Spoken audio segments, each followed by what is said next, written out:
Okay, so let's talk about finishing up your scenes, polishing up your scenes. So this is another one of my attempts just to kind of give you guys some visual ideas about cleaning up your scenes.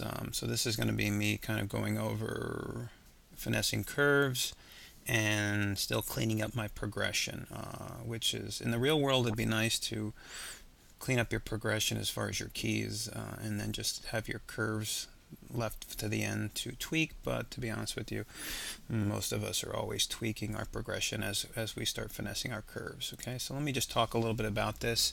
So even here I'm starting off in the hips, at least in this section, and right now I'm just again reevaluating, and now I'm really, since my timing is set, I'm still adjusting my progression a little, as you can see, but it's pretty clean, and I'm just now finessing curves to make sure that those transitions are smooth and soft, okay, to take some of those hard edges off of things.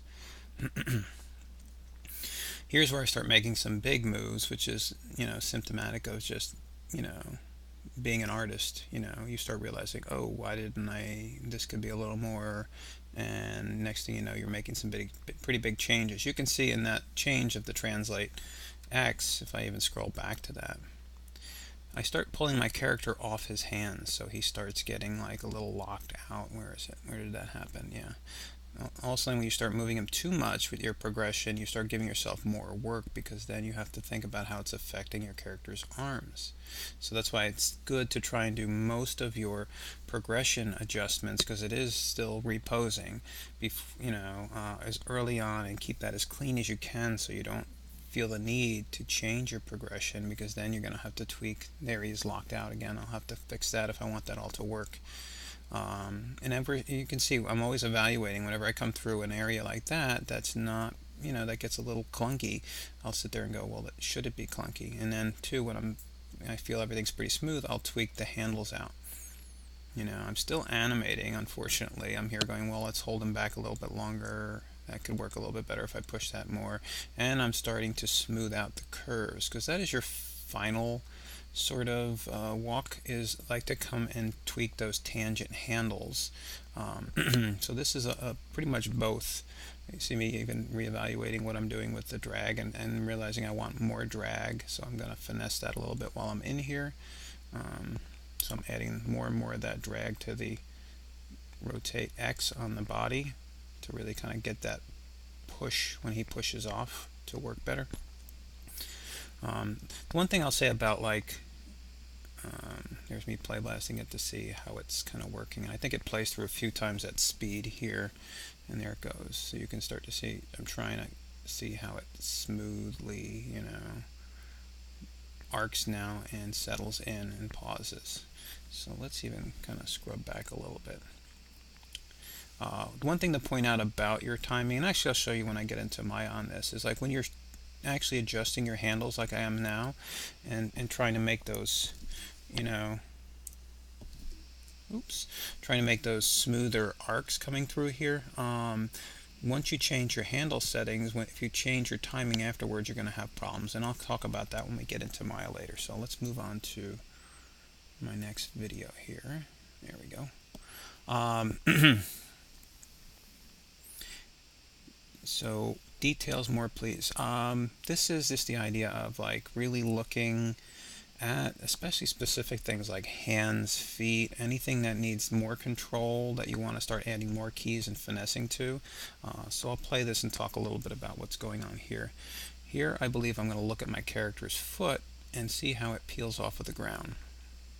I want to make sure that it pushes off.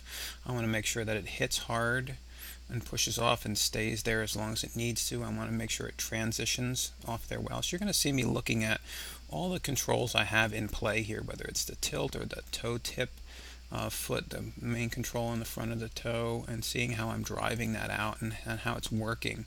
I come down on that foot and I want it to hit hard, and then I push off, and then I want it to release and slide off and arc nicely and turn out of there. So you're seeing me look at all the channels, whether it's the translates or the rotates of the foot itself, or the tilt, or the lift heel, or the other control on the foot, and I'm trying to incorporate those. I'll add extra keys in when needed, whether it's just on an attribute channel or if it's on the whole control. It doesn't matter. I'm not going to put, at this point, I'm not putting keys on the whole character. I'm just working with the controls that I'm trying to finesse. So I'll delete keys, I'll move keys over in timing. See me add one key right there just to try and control that channel. And just scrubbing through. This to me really is animating. The block out and the breakdown phase is the roughing out phase. This is where you become an animator.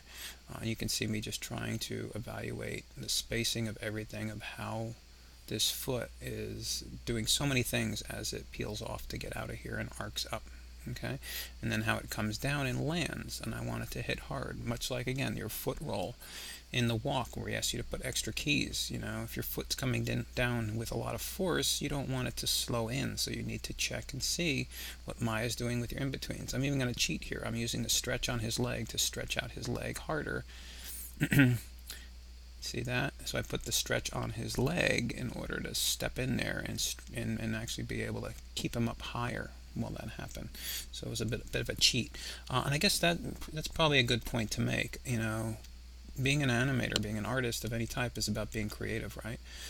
So nobody can tell you how you should do these things. You know, you have to figure that stuff out yourself, what details are, but you figure that out by hours and hours of playing around with this stuff, when you're looking at reference and getting up and acting the stuff up and seeing what's important and where the force is and where the changes are and how you can amplify or finesse those changes. Okay, that's me kind of saying I want more stretch in that leg, so I'm going to use the stretch channel. Let's see if I even can pull it up. There it is, me kind of reaching for the stretch channel right there in the leg to just key that in. And that's why, again, I like the key attributes that I might not be using right now, because I can always go back, and then just since there's keys already sitting on them, I can just key those in for a short time. Okay, so hopefully that helps you guys see a little bit of that. I'm going to jump into Maya now, and let's just take a quick look at even the foot here. Even the foot here, in this version I was working on, I don't have any keys to peel it off. I think I cleaned it up to kind of come out fairly smooth. And let's see what I came in. I see some extra keys here and how it hits and then flattens out. So I made sure that happened pretty good. You know, if I look at the translate Y in this, actually here I kind of pushed it. And this is different than I did it in the video too. I kind of snapped it out, so you can see me here breaking the tangent to come out faster. I can even kind of push that more. Like I said, now I can turn around and say, hey, what happens if I did even stretch out that foot? Like, you know, why don't I see if I can go even farther? And I can just key that stretch in the foot and the leg here, so it goes bam. Kind of like my video was doing. And even too, if I can, I can get kind of bold and say, let's put it on the ground at this point and stretch it out. Bam. I can check the stretch on that foot if that's too much. Oh, actually, I was using it already, so I'll just kind of dial this back so it's not quite locked out, but it's straight. And then I have it here.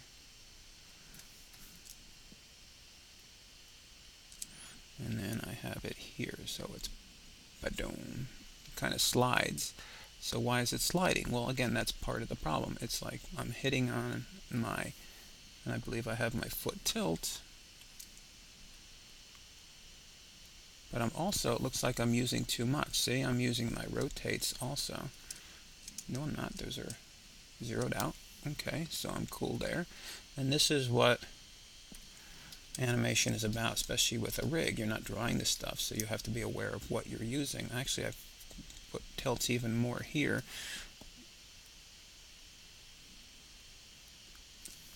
So I'm going to get in a little bit closer. I'm using the foot tilt here, but I'm also probably using the rotate. So I'm going to even zero out my rotate. Well, let me check Z. Yeah, let me zero out my rotate Z. Or not. Actually, I'm bringing it in hard here. So then let me, if I'm going to use rotate Z, which is really the foot tilt, I'm going to say, you know what, John, then get rid of the foot tilt here to control this better, right? And then when I hit here, I'm going to start using it. So let's check rotate Z out here. I'm still kind of using rotate Z, and I'm using the foot tilt, okay? So let's see what I should do. And there's my foot tilt. Well, maybe I won't use my foot tilt yet. I'll just zero it out there. And then, if I want to compare those two, again, I'll pull them both up, and I'll have them switch on the same frame, and maybe that'll kind of work better. My leg feels a little bent. Actually, I think I'm using too much tilt, so I'm going to pull this back a little bit. Here, what else am I using? I'm using the heel ball, which is the heel going backwards, so that's fine. I want that because I want to hit more with the heel. Now I'll just go back again to the leg stretch and say, am I just a little too locked out now? In there. Ba-doom. It's still sliding for me because it looks like there's that rotate Z just isn't working well in here. So if that rotate Z isn't working well, maybe I'll get rid of it, okay?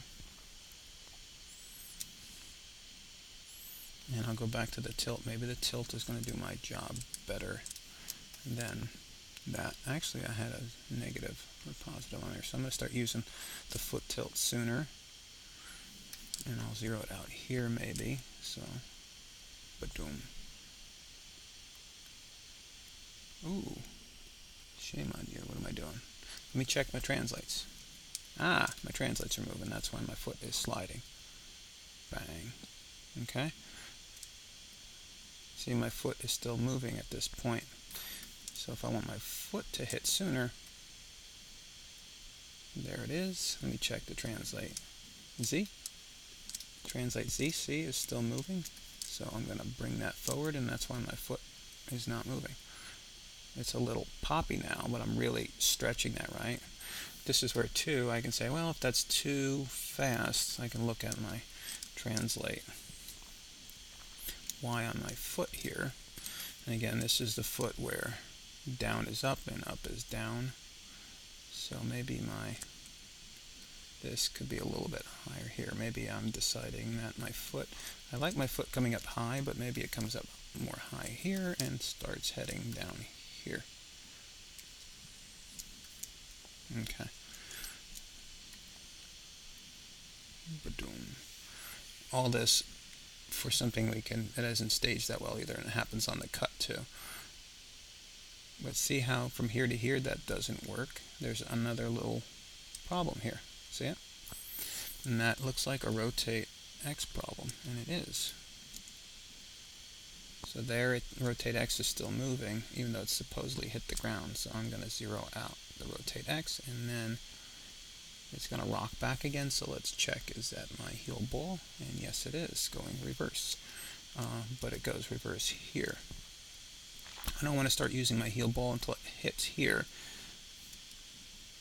So I'm going to flatten it out and do that with it here. And then it'll start coming up. And even here, I'm going to move this over here, and then it could come down from there. Okay?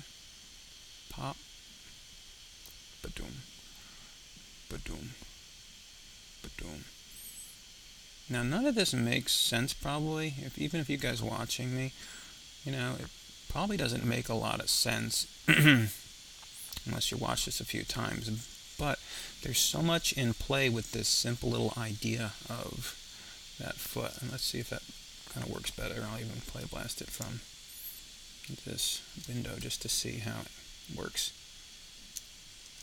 I'll just play blast this little section. Let's bring that over just to see his foot. Ba-doom. Ba-doom. Ba-doom. Much more solid, okay? But there's so much in play with that. And you might say, well, don't you know what you're doing? Well, no, that's the process. And I think that's why, as instructors, sometimes if we go with a script too much, you guys think it's easy, when this is kind of a messy business. It's like, like they say, making sausage. Everybody loves sausage, but they don't like to see it being made because it's messy. But that's the problem solving, and that's the detail solving of animation. Again, you don't want to do this obviously early on, because when you start adding keys, deleting keys, moving keys, like I was just doing on the foot, it makes it harder if I have to change my timing. All this is about, hey, let me clean up, let me actually start finessing this after I'm happy with my overall performance and timing, okay? So those are details, obviously. Another thing you need to really be doing is going through and finessing for final turn-in once you get your details, once you have your progression working pretty well. But just even looking at, like, if I even look at the rotates in my hand, I think I cleaned them up to some degree in here. Whenever there's a little anomaly like this, that could be smoother. And remember, if something's moving smoothly, you don't want it wiggling. You don't want up and down. You don't want this to drop down. So it'd be like, well, why don't you stay up a little bit longer, champ? And at this point, I can start trying to finesse my curves a little bit more. I can say, why don't I get a little bit quieter here too? Again, this is me pushing the pose a little bit too and changing the pose, but it's pretty good. You're always going to probably tweak this stuff a little, as you can see, to try and keep those transitions as smooth as you can get them, even through here. If you're making little changes like this, it's not going to matter too much, right? Just a little bit of that, just to make sure that this is smoother. Checking that area in that same, dragging a little longer. Does that make sense? Yeah, why not? And then coming up and reversing, but coming through and getting your handles out of default auto tangent and looking to finesse and change and tweak a little bit. Even here, does this drop down too soon? Could it stay up a little bit longer and then smooth out a little bit more? Does this stay up a little too high, a little too long? Maybe it should be dragging by now, and I think it should be, so then I'll push that more like that, which will make me come back and tweak that like that, and look, this like this. So your ultimate goal really is to basically finesse all this so as if it would work as if there were no keys in between here. It was just a nice swooping line, okay? Some people clean up that way. Well, they'll actually delete those keys out. I suggest you guys kind of be a little more conservative and just finesse your keys right now until you get better familiar with the process. Some people will use what's called a buffer curve under curves. Buffer curve, you'll find it there. It's called a snapshot. If I turn around and I take a snapshot of my curves, you can't see anything yet because under view you actually have to turn on your buffer curves. So it says show buffer curves. Then I turn on my buffer curves.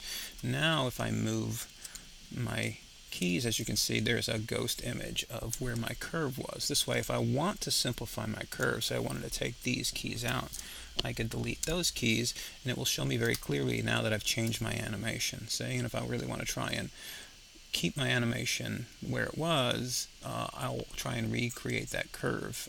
Sometimes it's hard to do if you lose a key, so then it's like, well, do I just take one of these keys out and then finesse this curve a little bit more? Sometimes obviously that's a better progression than what I had, but as you can see, without those extra keys, this makes it much easier to have a smoother interpolation and smoother action. That's why a lot of people like to work this way. It's much like modeling. The more points you have in, the more points you have to finesse, okay? So some people will do that and will try and rebuild the curve. So buffer curves can help give you that template, so if you want to delete keys and reshape and whatever. That's why too, maybe if you're trying to lose too many points, some people will basically weight their tangents, as it's called. So under tangents, you can kind of, well, first you have to create tangents, okay? So under curves, by default, we are non-weighted tangents. We can actually weight the tangents, okay? Boom. So when you do that, it'll change and give you those little balls on the handles of your tangents, and then you can free the weights in order to kind of pull out the tangent handles and shape the curves a little bit more. So that under tangents, we want a free tangent weight then, okay? Because right now we can't move that. So once we free the tangent weights, it will change those tangent handles like this. So now if I really wanted to, I could delete out these two keys, right? And now I can take this handle and grab it, and I can kind of pull this a little bit more and see if I can shape this and get this. I'm not going to probably be able to do that, but that's obviously still a better progression. And careful though, because I am basically flattening out, or I'm overshooting, I should say, this. So obviously I don't want to kind of take this out of being flat, but, and in this case really can't, and that's a better progression. I'd probably want to do that anyhow. Let's see if there's a better way to kind of talk about finessing your curves. Let's see, is there a better curve to do that with? Like maybe this one. Do we need this key here? No. We can just take this and then basically, oops, I have to free the tangent weight on this. I only did it for the one curve. So obviously I need to select all of my tangents and do that. Okay, so I'm going to, again, weight my tangents, and then I'm going to go to tangents and free my tangent weight. And now I can take this and basically do that.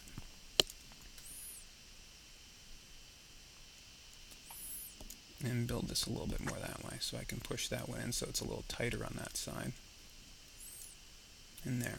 And actually, I'll be honest with you guys, I don't really use this that much, unless I'm really kind of trying to make something very fluid and smooth, and I want to take and get rid of more and more tangents. I will, more or less, I'm a little bit more comfortable trying to create it in my performance, and then just keeping things smooth. I create the texture and the smoothness in my performance and how I'm building this.